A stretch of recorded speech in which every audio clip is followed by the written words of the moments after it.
I get home and my cable's turned off because I hadn't paid it. All right. And I was like, dang, all right. And looking at my bank account, I'm like, dang, I've been doing all these videos for these people and I'm in the clubs every night.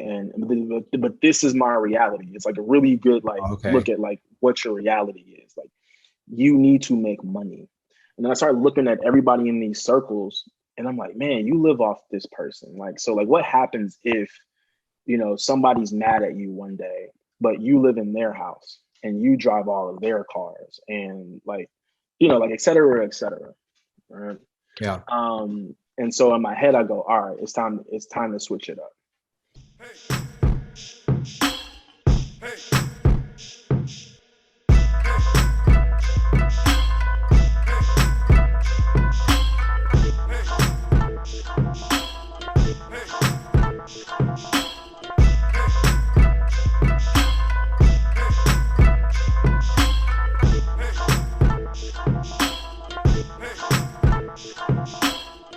Welcome to Getting to Yes with N.O.P.E podcast. I'm your host, David Floyd. The purpose of this podcast is to hear stories of professionals within their respective industries and share awareness of how they leverage the acronym N.O.P.E to break through their success in their next venture by networking, creating opportunities, being prepared for those moments, and excelling. So what does this mean? Everyone at some point in their lives has a fork in the road moment where their current situation is no longer sustainable. They are no longer comfortable with the status quo.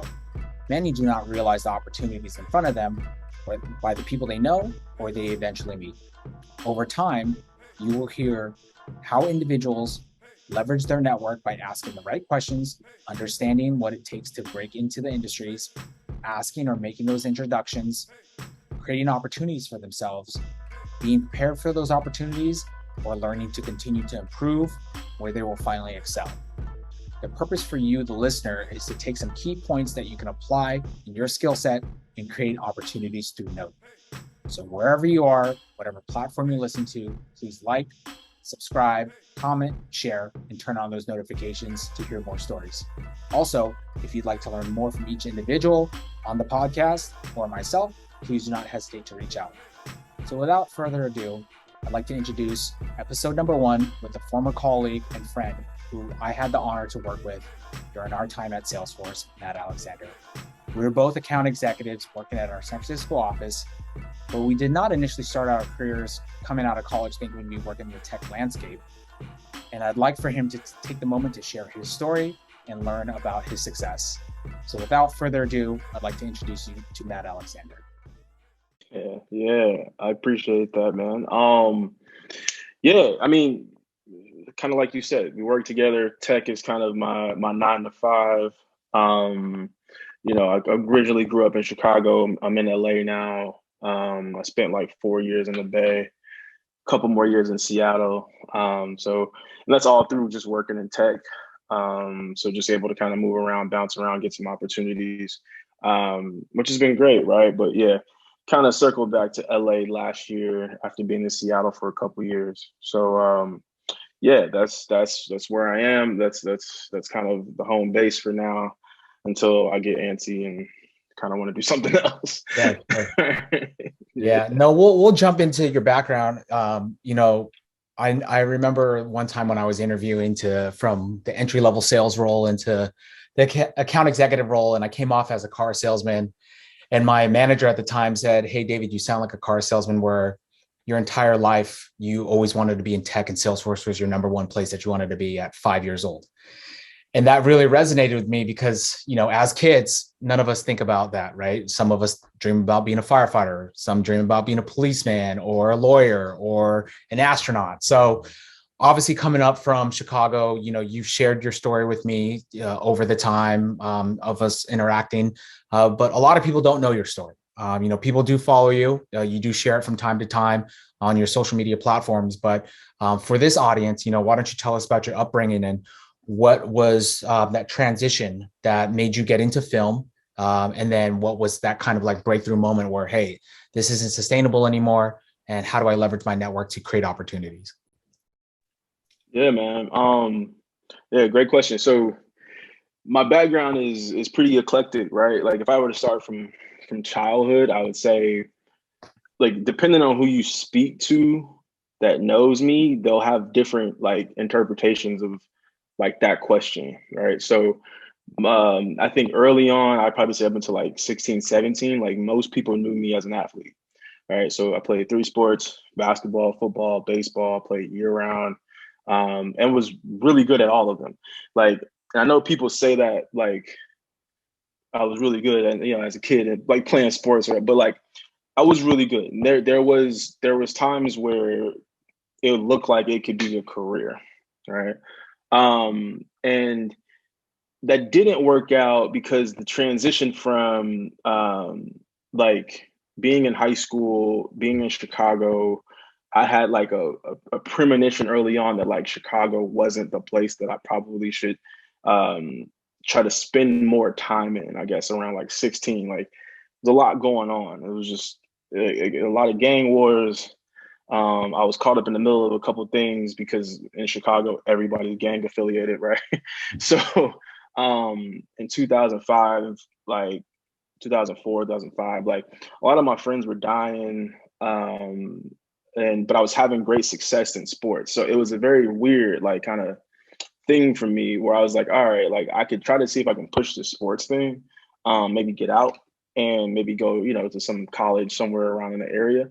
But my grades suffered pretty bad because if we talk about like networking, where I come from on the south side of Chicago, is not really a lot of opportunities there. I think everybody kind of knows about like how infamous the south side of Chicago is. But through networking and playing sports through like up to eighth grade, I got the opportunity to go to a school 2 hours away.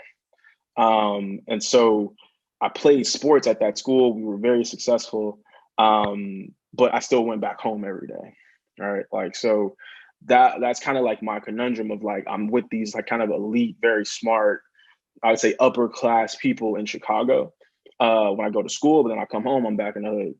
And so we're going through a lot of like that kind of duality of like how to make that work. Right. And so as I'm talking to people within my school, they're telling me about places they've been. California comes up as like a thing. Like somebody's like, "Oh, I'm gonna move to California," and I'm like, "Never thought about that." Like, like what's California like? And this is pre-social media, right? So there's not like a lot of like references for like what the average 16-year-old does in California, right? Sure. But so what happens is I'm at the crib one day, watching MTV. Laguna Beach comes on. I'm on the south side of Chicago. I'm watching that and I'm just like, yo, that place looks nice. Like, right? Yeah. Like, I'm like, I don't know what's going on out there, but that shit looks nice. And so I had an aunt that had recently moved to North Hollywood and like from Chicago. And so in my head, I'm like, Southern California, like maybe I can just ask like to live with her, right? Sure. Is Like, this all while you're in high school? Or is this like yeah, this post is high like school? 16. Yeah, I'm Oh, okay, 16 okay. at the time. So I'm going into like I think like my junior year, like it's like my junior year had just started. Football season's kind of like right around the corner. And I'm, we just won city the year before. We're coming back to win it again. It's like so I'm kind of making all of these decisions like in my head, like, okay, like either I can push to see how this football thing goes, or let's go see what California is like, right? And so I just started having those conversations with my aunt around like, Mm-hmm. can I come? Like, can I just come out there and just see what's what? She ends up saying yes. And at the same time, I start to do music. Like I had just like started to record a couple of songs. I had been rapping in my notebook for a long time, but like I just started recording my first couple of songs. And my uncle was a music producer, or he is a music producer, and that's why they moved to LA. And so I thought to myself, like maybe I can see if I can push this kind of music thing. My uncle's in the business. He was nominated for like a couple Grammys in the 80s and early 90s. And I'm thinking to myself, like, it's an opportunity, right? So I ended up making that move during my junior year of high school. And it went okay at first. Like, I don't know if anybody's ever moved across the country, but obviously you're very different from the people that Sure, sure. right. So like it took a while for me to adjust. All right. But then like the beginning of my senior year, my aunt and I, we just aren't seeing eye to eye. Like, I'm becoming a man. She's not having it. She doesn't like it. Right. I'm staying out a little bit longer, whatever. Right. Like, it's like a whole thing. All right. So, we get into it. I come home one day and just all my stuff that I moved from Chicago with is gone.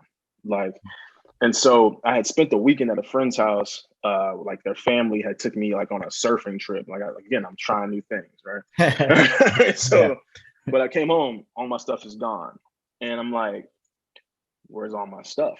And my uncle has this famous line. To be fair, like, we're cool now, but like in that time we weren't cool. My uncle had this line where he was like, "Yeah, while you were gone, your aunt had a yard sale with your shit."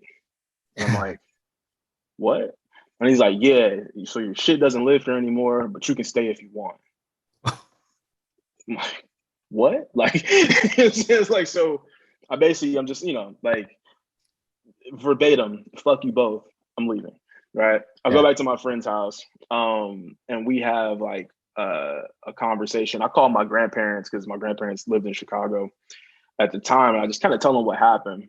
My grandfather flies to LA the next day. He kind of tries to like make sure I have like clothes and things of that nature. Yeah. But then I'm like, okay, am I going back to Chicago? It's the middle of my senior year. I'm thinking like I could still catch basketball, baseball season if I get back in time.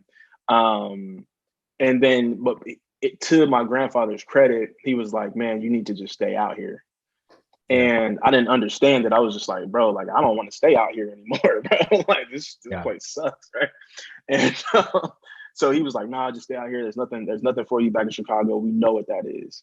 Yep. And I'm like, "Okay, well, where do I stay?" Right? Like, I don't have any more family out here or whatever, right? So, basically, long story short, my college counselor and my counselor at school end up finding me an emergency shelter to go live in. So I lived in an emergency shelter in Hollywood for like 3 months. And then after that, they moved you to a group home. And so that was like, so if you think about like the timeline, I get kicked out of my aunt's house, or I leave my aunt's house around Christmas of my senior year. So 3 months. So we get into March, I'm in an emergency group home, emergency shelter. That fourth month, April, I'm in a group home. And at the same time, though, this is kind of like that duality. At the same time, now my music is actually popping.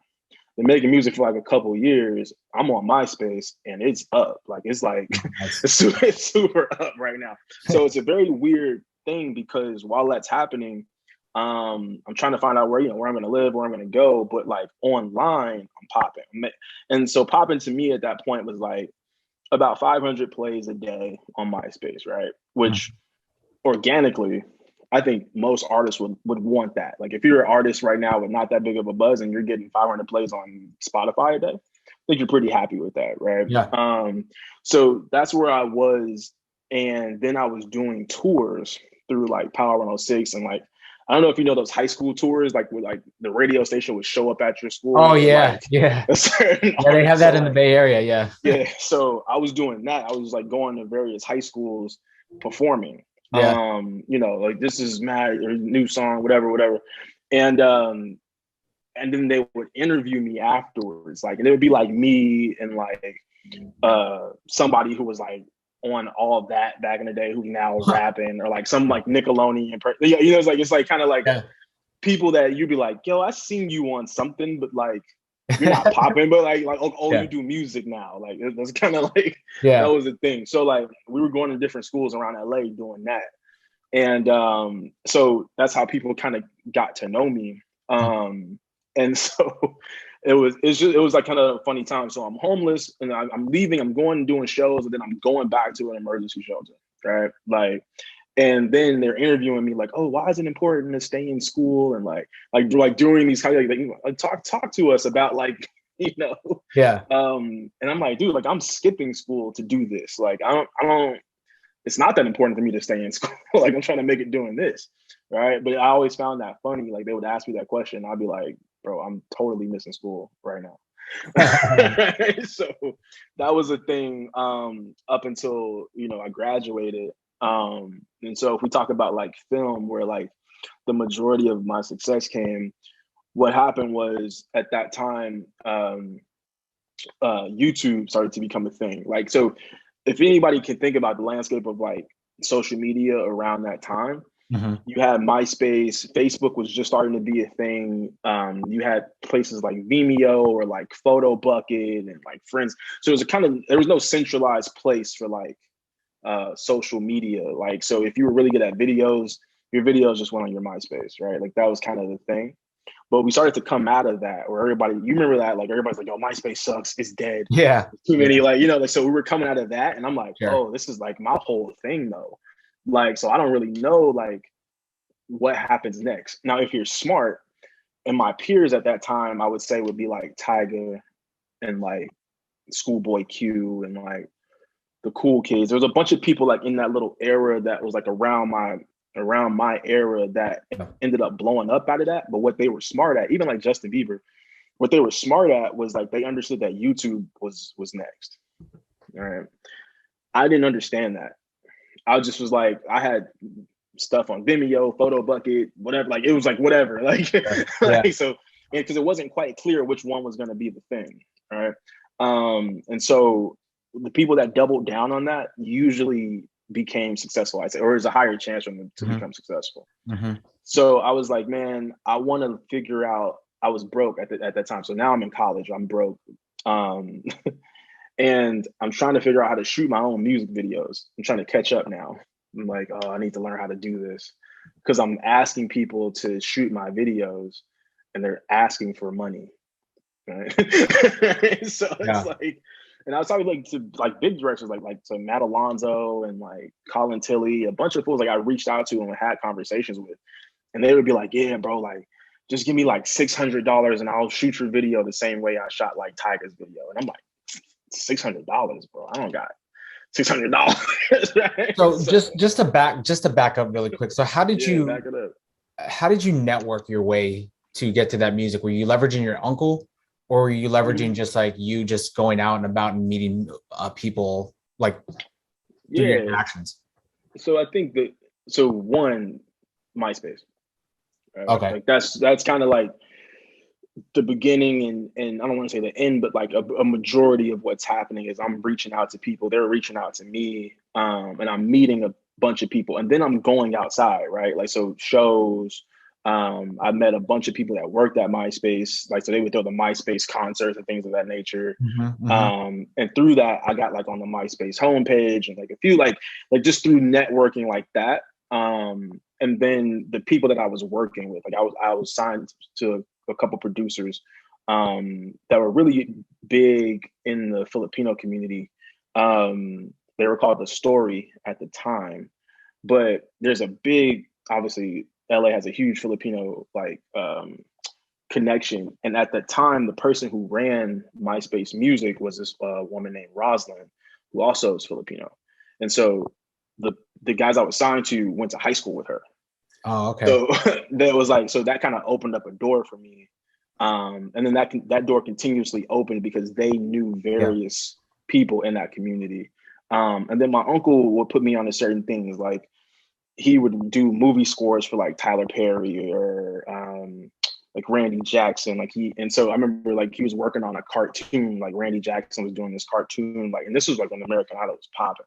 Sure. And they had me do like the rap for like the intro of the cartoon, like, you know, like it's like just so like so I'm pseudo working with Randy Jackson, but like I think if people are in LA or in the music business, you kind of understand how that works. Like you end up doing like a bunch of random stuff until it actually like pops, right? But I think what I was just accessible, right? Yeah. And so I mean, this is the whole reason of our podcast, right? Like people who are in that situation, like today, we're obviously talking about how this transition you to tech, but there's individuals out there that are in the music industry that just don't know what to break through, or, you know, those, how many times do we see people standing at the corner passing out the CDs? Like, oh, listen to my CD. Like how often, what's the percentage of somebody making it big doing that without like leveraging your network? So for you is, you know, during that era, you leveraged MySpace to continue to get those plays. And then through that network, you started to reach out to people and create opportunities. And you weren't just out there asking for handouts like, hey, can you put me on? It's like, no, how can I get my music played, or what do I need to do to take those steps? Because imagine if you were in front of Randy Jackson and you didn't have that network or that opportunity, or you weren't prepared for that moment, right? Like you're going to fall flat on your face. So sorry to take away from that story. I think that's good. Kind of transitioning, right? And I think for me, it's like, okay, so you're doing the music. Where was that transition where you're like, okay, now I want to break into film and production? And then what was that glass ceiling where it was that breakthrough moment for you where, hey, music is, I need to put this to the back burner, and now I'm going to transition into film and production? Yeah. I mean, I've seen, so like the networking thing is interesting. And I think, so that's the underlying thing, right? Like the school I went to in Chicago was through networking, right? Like somebody knew somebody. It's like the highest academic school you could go to probably in the city. And I got in because I played sports, right? And so they recruited me, but also my grandfather knew the basketball coach. They had worked together previously. So like, it's not necessarily nepotism, but everything is who you know. And I learned that at a very young age, right? So like, just that being kind of the underlying thing for everything, going into the music business was kind of the same thing. Like, I need to know people, right? And I have to give credit because my ex girlfriend at the time, her mom was a background singer for Motown back in the day, and so through that, at the same time I'm doing music, my girlfriend's mother is this pretty famous background singer, and it's putting me in various rooms, right? So like, I'm meeting Rick James and Tina Marie. Like, I'm meeting like just random people from like the 70s and 80s, like Quincy Jones, like just like random people like that, where you're just like, bro, it's kind of crazy, right? But like, there's nothing coming from it. But like, just the fact that you can be in the room with these people is kind of enough sometimes, because it makes it a little bit realer, right? So back to that story about YouTube, what I found was that, okay, people are leaving this MySpace platform, and now music videos are being a little bit more a thing. Sure. Right? So like, as I'm trying to figure out like how to continue to be a artist, I'm like, I need to now make music videos, right? And I was like, well, I'll just go to school for film. So then I don't have to pay like anybody to like shoot my music videos, right? Sure. So well, that's actually smart.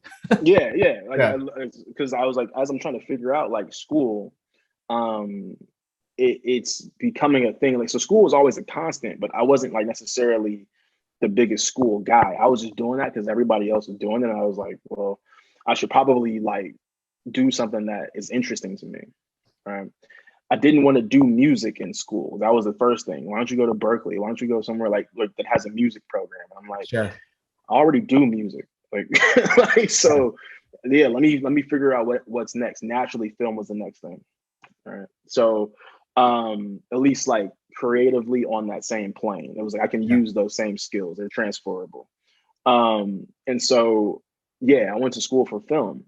And during that time, I continued to network, right? And so like LA is a thing.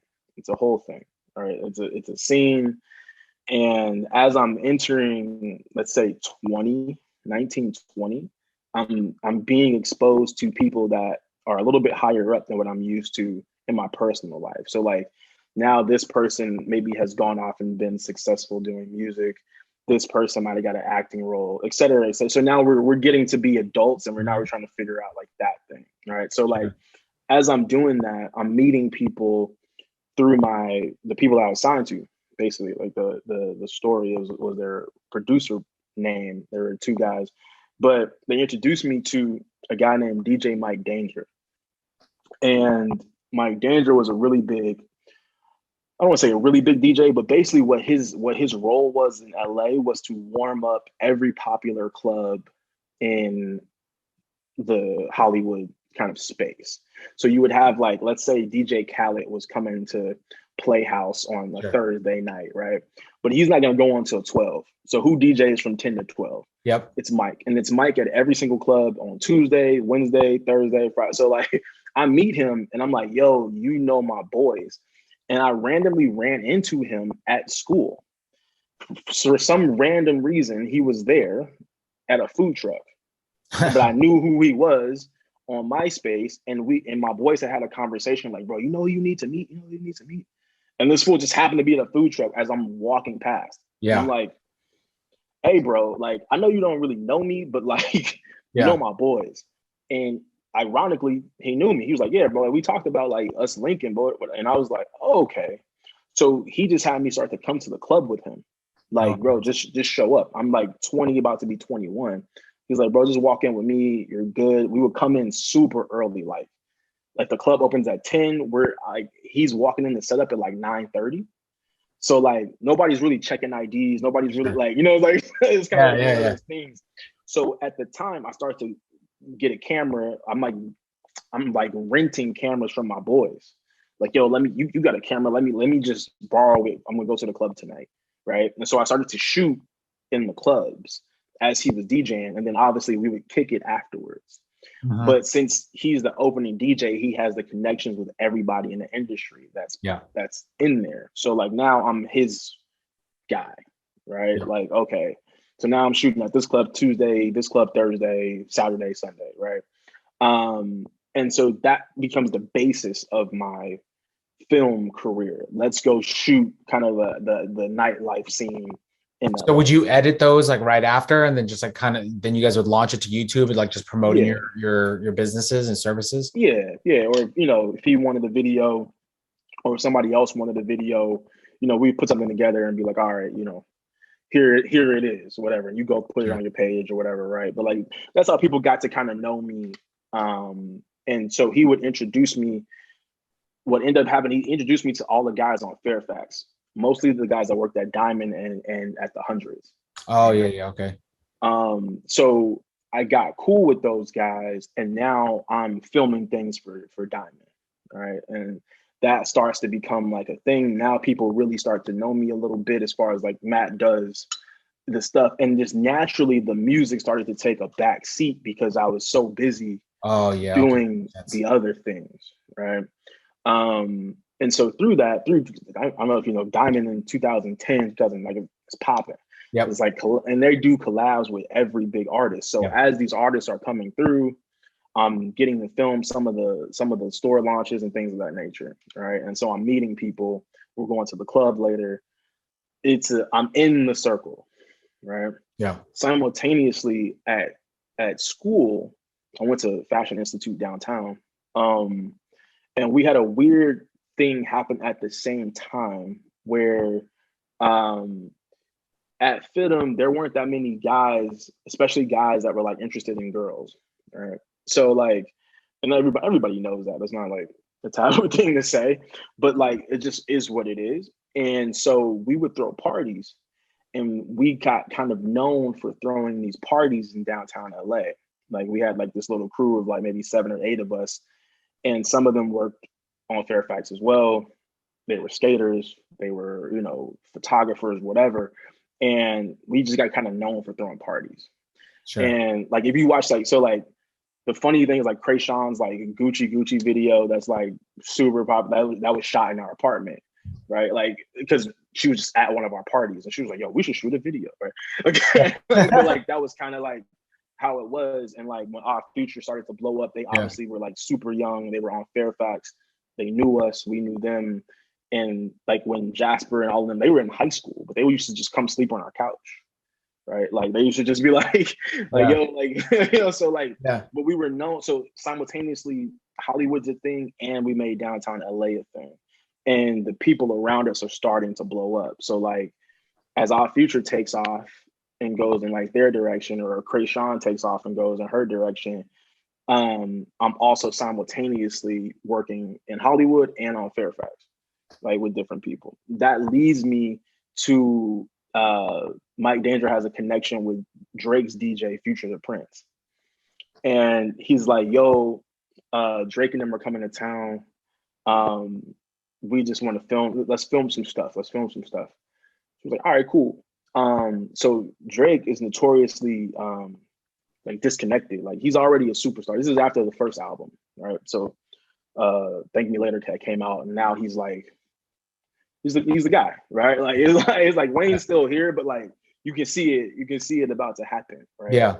And so as they would come to LA, they didn't live in LA yet, but as they would come to LA, Wayne notoriously like rented out like a bunch of rooms at the Beverly Hills Hotel, and so that's kind of like where they would post up at. And so what I did, and call it networking, call it something else, but what I did was, as we were out one night, no one really told me to do this, but I started to film like Future's DJ set at one of the clubs, right? And it was a big night, it was popping, and I put together the video without anybody telling me to, and then the next night I knew we were going out again, and I threw it on my YouTube, like, yo, bro, this is my YouTube, and it does some numbers immediately, right? And I had my boy send it to him. I was like, yo, just show him what I did, right? Like, see if he messes with it. And the next night we're in the club, and it's lit. Like that might have been the craziest night I've ever been in the club. Like it was, Kevin Hart actually was hosting, which is pretty funny. He was hosting with DJ Khaled. And then in the section, this was like when people started buying sections. Like this was like, because if you remember, like in the club, people used to just dance, right? Yeah. But now, like around 2010, 2011, like now it was all about sections, and everybody had a section. So like you would look across the way, Busta Rhymes has a section, and then Rick Ross has a section, and then like All the Young Money has a section. And so like it was like a whole thing. And as you start to see like the bottle wars, or like, oh, all you hear is Kevin Hart on the mic, like, oh, Busta Rhymes just bought $10,000, blah, blah, blah, like, and then the girls are coming with the sparklers. Oh, Rick Ross just bought the 20,000, blah, blah, blah. And then, YMCMB just bought and having a war. It was the weirdest thing if you hadn't been used to that before. You're like, bro, like what? Like you're just having like a sparkler off right now. Like it was kind of wild. It was kind of wild. But like, so I'm sitting in the middle of that, and I look over, and like Tiana Taylor's like right next to me, and I'm just like, okay, like I'm just trying to play it cool, like I've been here before. But then I see Future come through, and I'm like, oh, bro, like, yo, I don't know if you saw the video, but like I'm the guy that did the video for you all, and it was All-Star Weekend. So it was like, All-Star Weekend and Grammy Weekend hit at the same week in LA. It was it was a wild week, bro.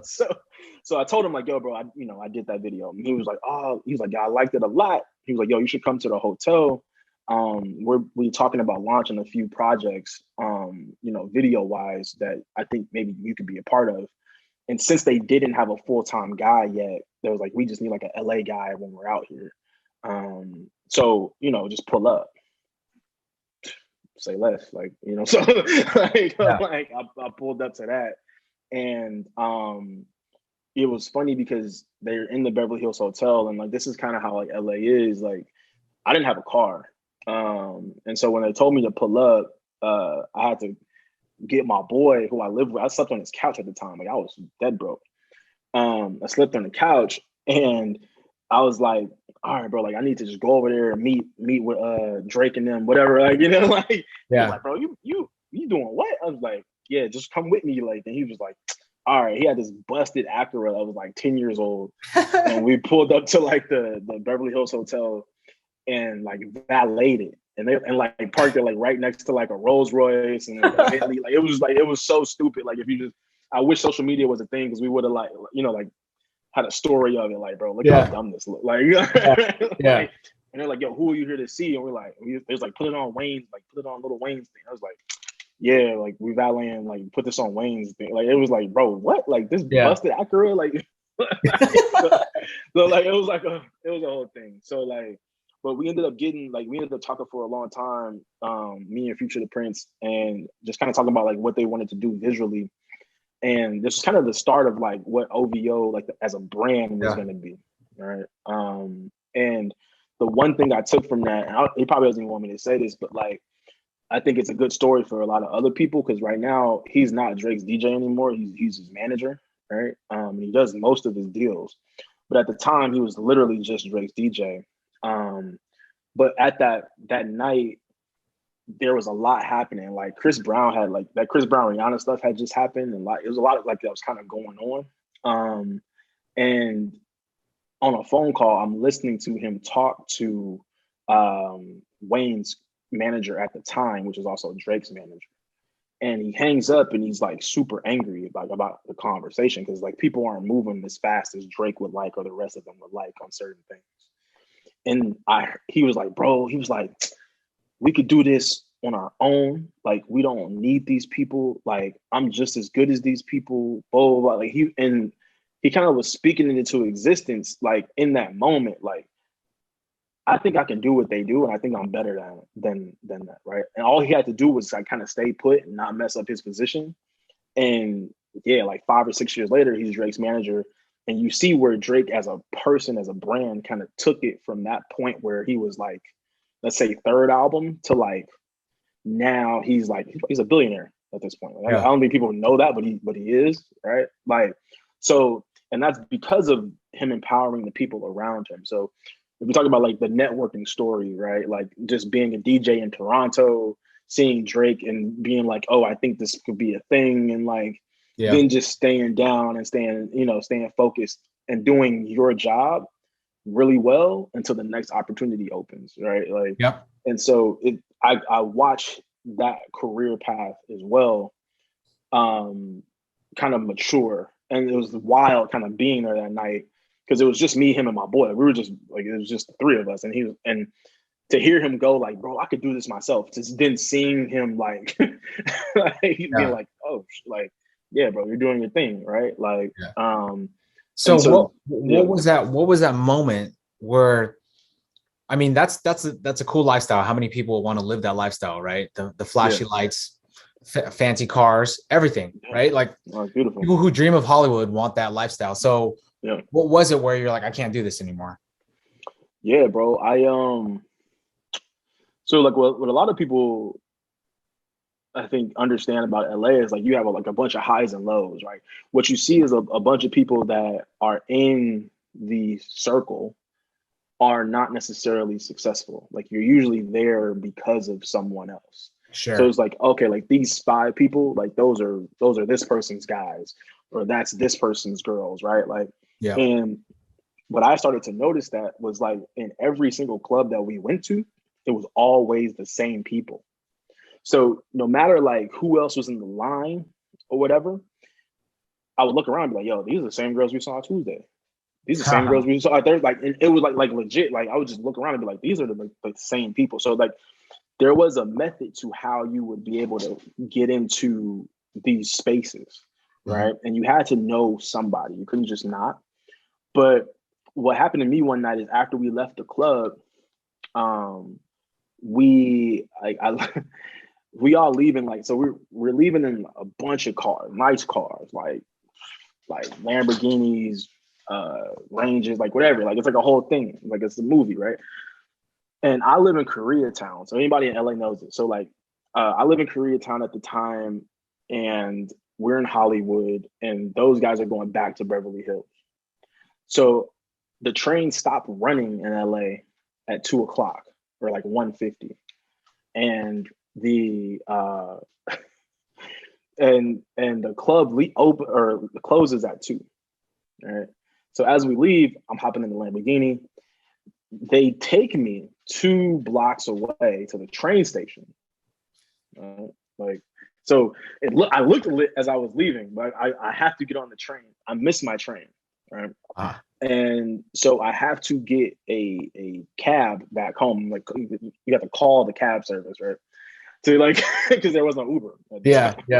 So I call the cab service. That's the only way I'm getting home. I get home and my cable's turned off because I hadn't paid it. All right. And I was like, dang. All right. And looking at my bank account, I'm like, dang, I've been doing all these videos for these people and I'm in the clubs every night. But this is my reality. It's like a really good, look at like what your reality is. Like you need to make money. And then I started looking at everybody in these circles and I'm like, man, you live off this person. Like, so like what happens if, somebody's mad at you one day, but you live in their house and you drive all of their cars and like et cetera, et cetera. Right. Yeah. And so in my head, I go, all right, it's time to switch it up. Now that's a good reality check because, I see all these YouTubers, influencers out there, and they have their entourage. But me, not even knowing about that, literally, you just told me right now. It's like, if they don't like you, you're cut off, and there goes your money, there goes your lifestyle. So that's actually pretty interesting. But I want the audience to also know that you didn't just make music videos. Like, you also made videos that Yeah. were nominated in awards. So I just want to like give you Yeah. that spotlight too. So before Yep. we transition into like where you broke into tech, like obviously tell Yep. people about that, because there's people who are in film and production. They're like, oh, I don't want to listen to Matt because Mm-hmm. he's just a music production guy following people Yeah. around the club. Like, no, you did other projects. So Yeah. And so if you want that's to share that, that's exactly where the story goes next. Like, so if you think about this timeline, I took you from like maybe 16 moving to LA to now I'm 22. Right. And so I have this realization at 22. I've been in all the parties, I've been everywhere. Like, I've lived the lifestyle. This yeah, is the lifestyle that people come to LA to live, right? At the same time, right when I left college at 21, I did a movie. So like, let me back up. Before I graduated, I started to do graphics for music videos. So I would do a few graphics for this band called Edward Sharp and the Magnetic Zeros, which if you're like in that indie space, like, you know them really well. They're really popular. And through that, a movie came to my inbox that was like a documentary, and they needed somebody to basically lay out the timeline of events within the movie. So when you shoot this documentary, you just have a bunch of footage and not necessarily like a vision of where to go with it yet. So if you think about like my editing style, it's very like linear, I'd say. So like, they're sequential. So people basically hire me to put things in order as they should be. Right. And so I did that before I left college, because maybe 2 months or so before I graduated. I did that, and then they paid me for it. They paid me like $900 or something to do it. It was like maybe 25 an hour, and however many hours that adds up to is what I worked. A few days, and they paid me the money, and then I left. yep, So then all the things that we discussed previously are still happening, right? yep, But I have this realization, and I'm like, okay, I need to do something different, right?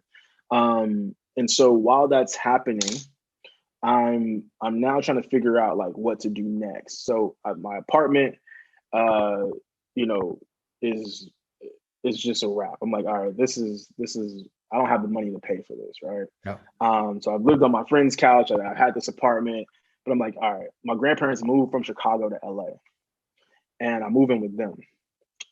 They're elderly at the time.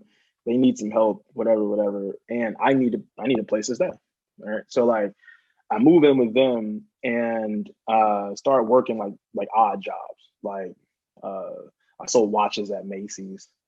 I sold computers at Fry's Electronics. Like, just random, jobs like that. And it's a funny space, because how the Drake thing came to a close was that the footage that they gave me um to like edit, they went on tour to like Rome and Italy and a few places. They put it on my hard drive, but it wasn't in the right format. And basically, when I went to go edit the footage, my hard drive died.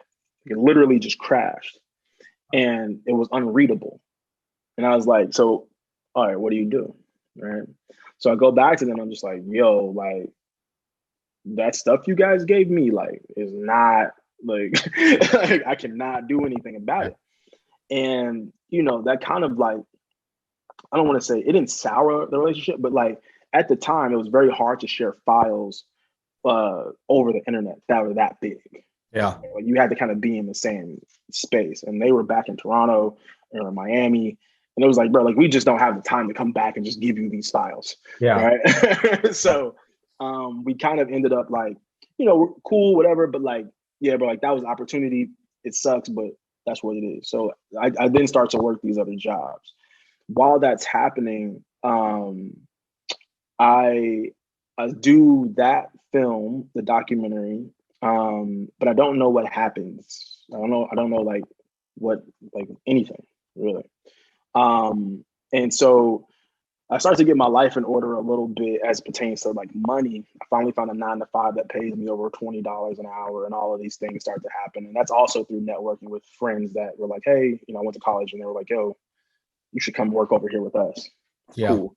So I finally get my car. I'm feeling a little good, feeling good. Like, and at this point, I'm 24, all right? And I'm like, all right, things are starting to settle for me. I'm looking at apartments. I'm gonna move out, and it's nice, right? But my grandparents get sick. My grandma ends up getting dementia, and then a year and a half later, my grandfather gets stage 4 cancer. So that kind of sets the table for, during this time, my grandmother had dementia for probably like 2 years. So as I'm starting to get my life in order, she starts to decline. So now I become like a caretaker. Yeah. But what happens is I'm still in LA, and I'm running into old friends around 24. It's kind of like the theme of my 24. So that girl that I was telling you about that I was dating at 17, we run into each other and we're like, yo, let's catch up.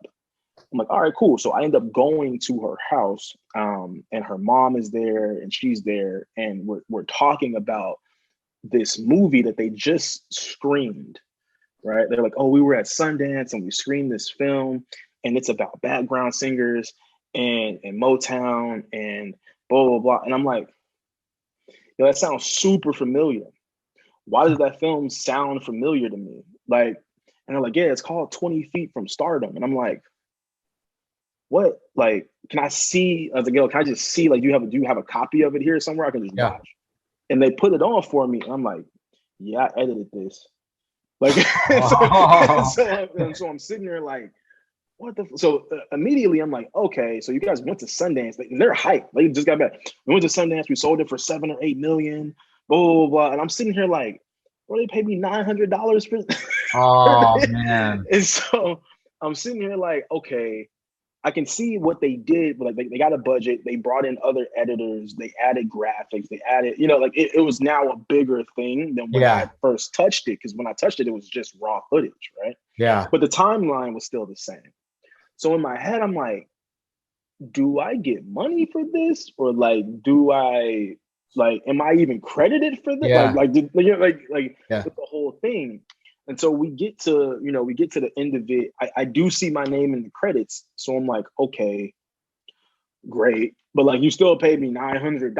Yeah. Right. Yeah. And didn't even tell me anything after the fact. Like they had, the film won so many awards, bro. Like it won the Grammy, it won an Oscar, it won damn near every festival, like literally like 30, 40, 50 awards, right? Yeah. And I'm sitting here like, okay. Like it won best edited documentary, something like at the Grammys. And I was like, bro, like what? Like, how do you not call how do you not call the editor of that? Like whatever. But so in that moment, I'm like, okay, at this point, officially, I am a Grammy award-winning editor. I am an Oscar award-winning editor at 24, and I got $900 for it. Okay.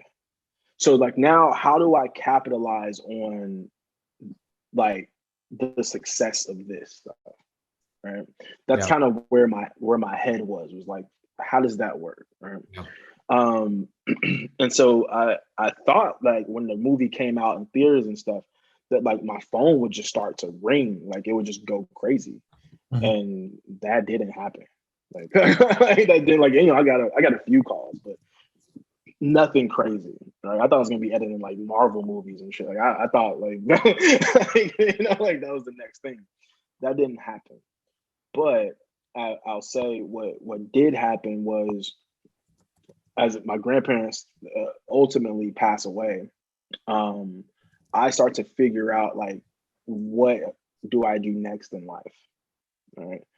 And I knew that I wasn't the only one in Hollywood with that story, right? Yeah. There's so many editors, so many graphic designers, so many people have that same story.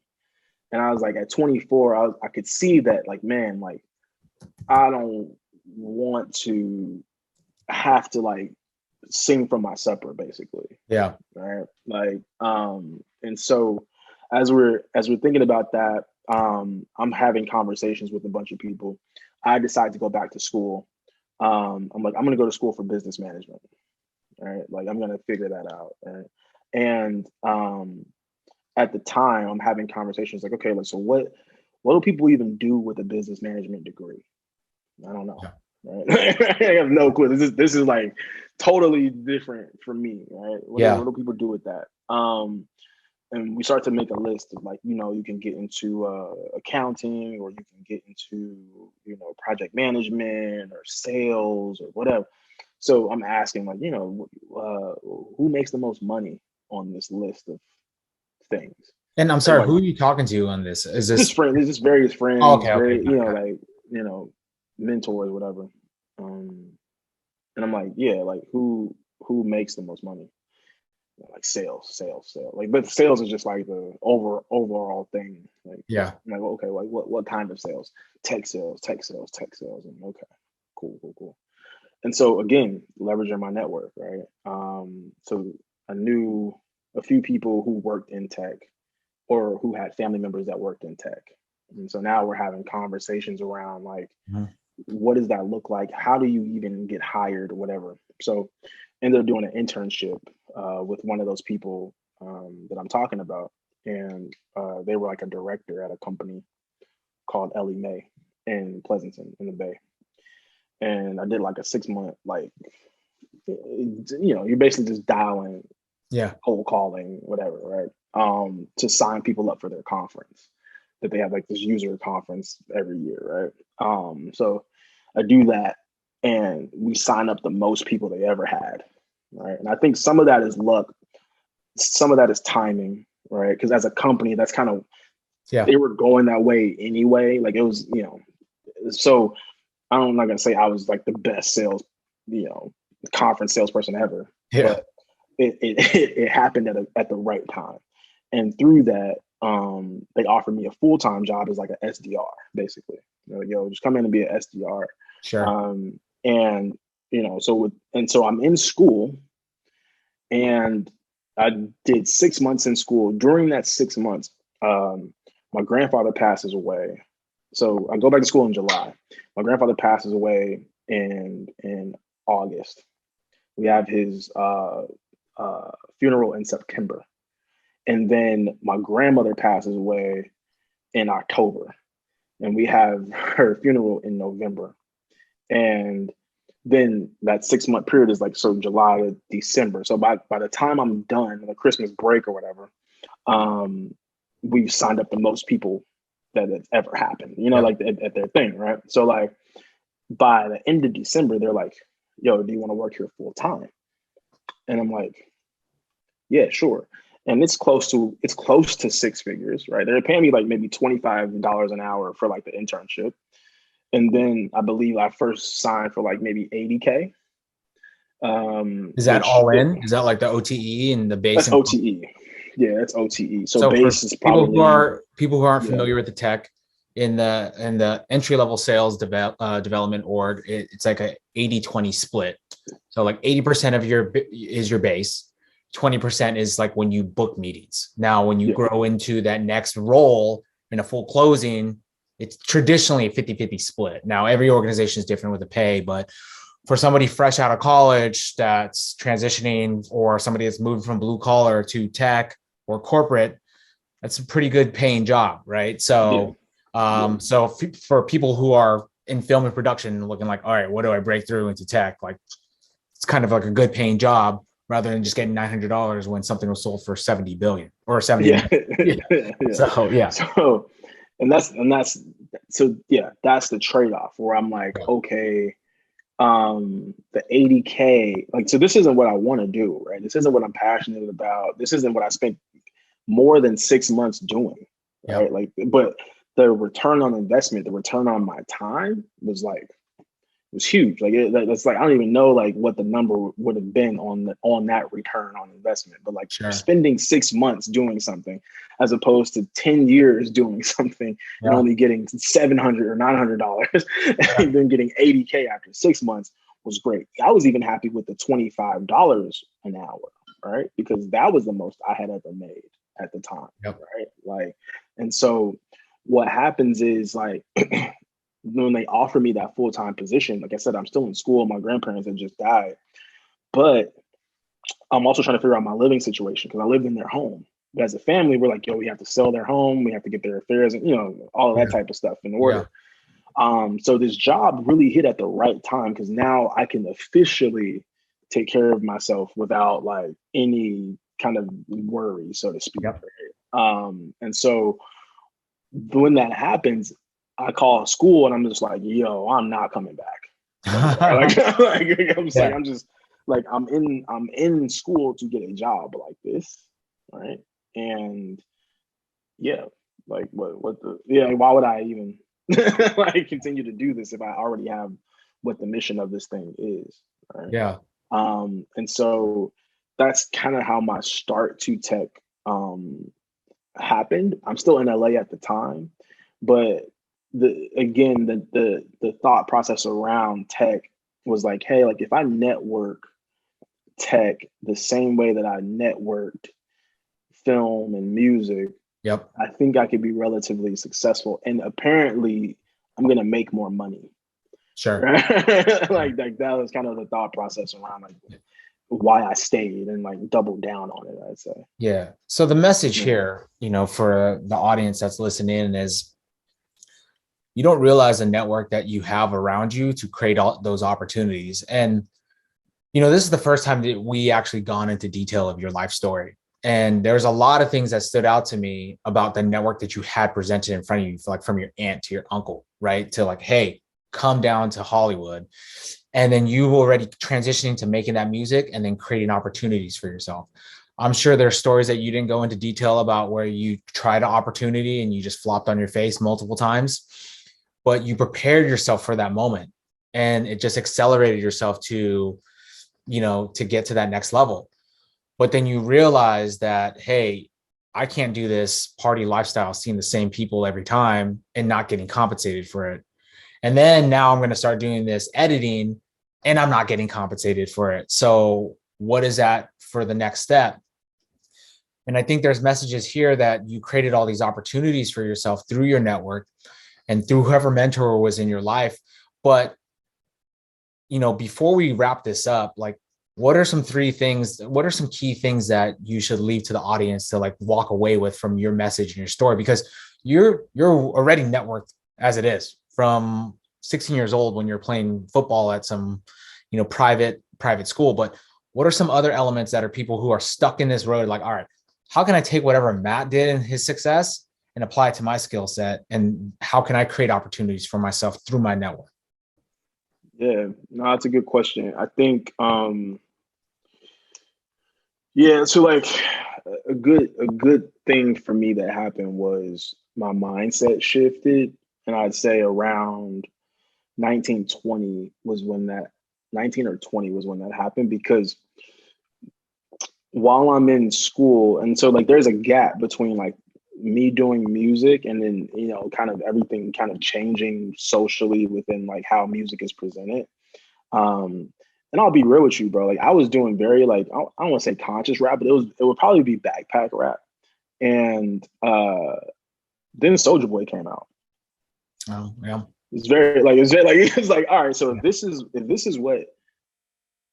is where we're going, there's no space for me in this doing what I do because this is what people want. And you have to be real with yourself about that. Like, and I had to have very real conversations. Like, you're clearly fighting against some very big waves here.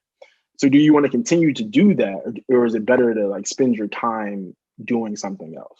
Yeah. Right? And so just being consciously aware of like when you should shift is probably one of my biggest skills. Like, I always will say, I'll just go do something else.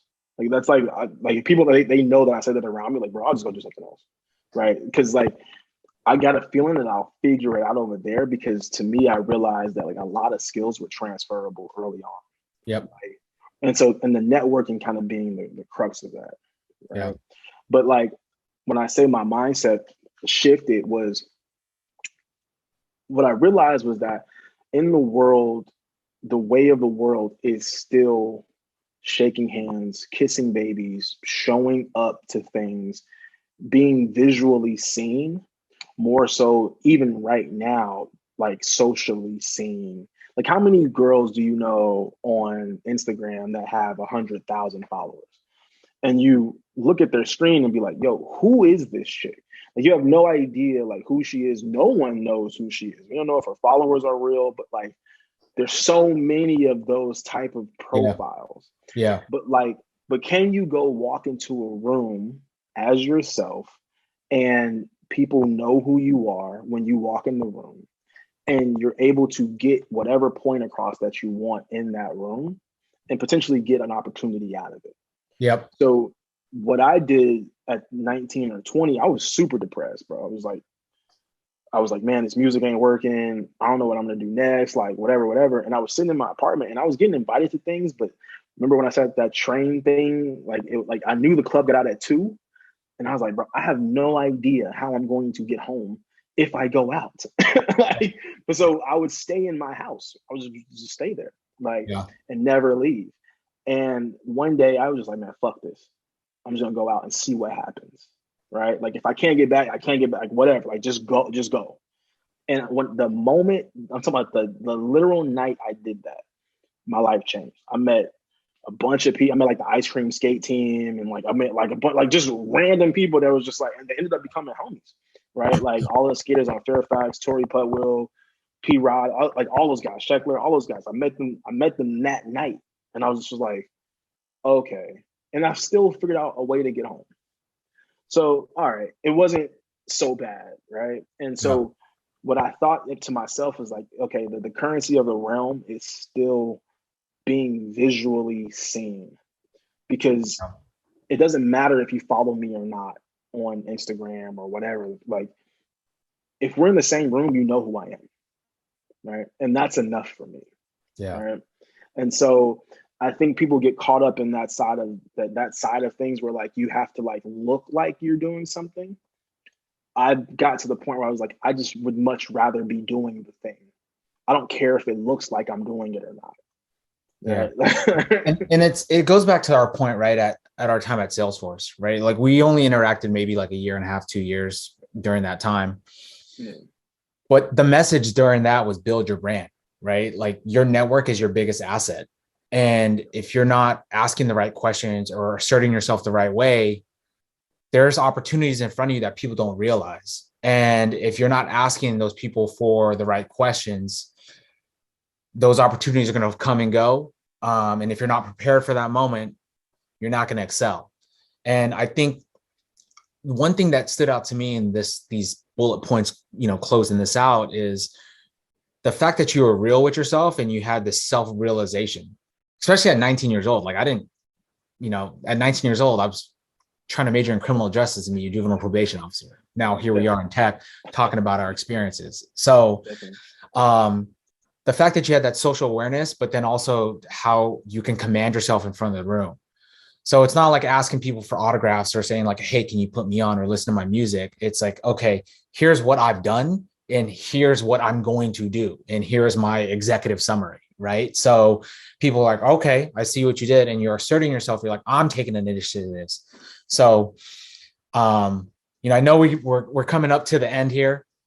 Is there anything, that else you want to close out? But before that, a lot of people are probably interested in talking to you one-off. How can they get a hold of you? How can they find you besides trying to tap me on the shoulder? Yeah, no, I mean, LinkedIn is probably the best way to get like the professional conversations going, right? Like, and I tell people this all the time. Like, I'm not one that looks for the attention all that much. Like, especially like, kind of like in these social media spaces. Like, you can't even search my name on Instagram, right? Like, I know I could have more followers if I just put my names are in trailers of in credits of very popular films, right? Like if I wanted to, I'm pretty sure I can do that, but I don't because it's not that interesting to me. But like, my Instagram is _Matt and Matt Alexander on LinkedIn. And as far as like what messages to leave people with is that the transferable skills are a real thing. Like if you talk kind of like what you just said, like not being afraid to talk in a room and carrying yourself and kind of demanding a presence, all of those things, if you look at my story, have been kind of instilled in me since a child, right? Like, and it's instilled in a lot of us as children, but we don't necessarily know how to tap it, right? So like, I could say I played football or baseball or basketball, and we played in front of big crowds, whatever, 1,000, 2,000, 3,000 people, and you have to perform, right? It's a show. That's how I looked at it. It was like, okay, let's go perform, right? As a team, let's go perform. Then I performed as a rapper for X amount of years, right? And so now, if I look at that and go into like sales, it's not the same thing, but like you go perform when you take a client call, right? Like there's days where you don't want to be on the phone, right? You don't want to be in that meeting, but as a rapper or a football player or anything else, like for that 30 minutes or that hour or that 2 hours, you got to go perform. Right? So I take that mindset, and when I talk about transferable skills, I would challenge other people to look into their lives to see what things that they've done that can be transferred mentally. Like it's just kind of a mindset. It's a muscle memory. Right. And so that's the biggest takeaway for me. And that's kind of what I talk to people about. Like, it doesn't have to be sports or whatever, but I'm pretty sure in your life you did some things where like you had to be tested.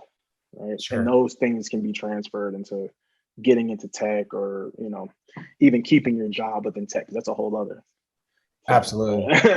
and I think I'll close it out with this, where I've had friends that were blue collar workers, people who were maintenance workers that will maybe share their story at some point in my podcast. And I've had friends who are bartenders that had this glass ceiling where financially they couldn't sustain, or they were stuck at a dead end. And when I helped them get into tech, or when I helped them get into something else, they didn't realize the skills that they had that transferred over.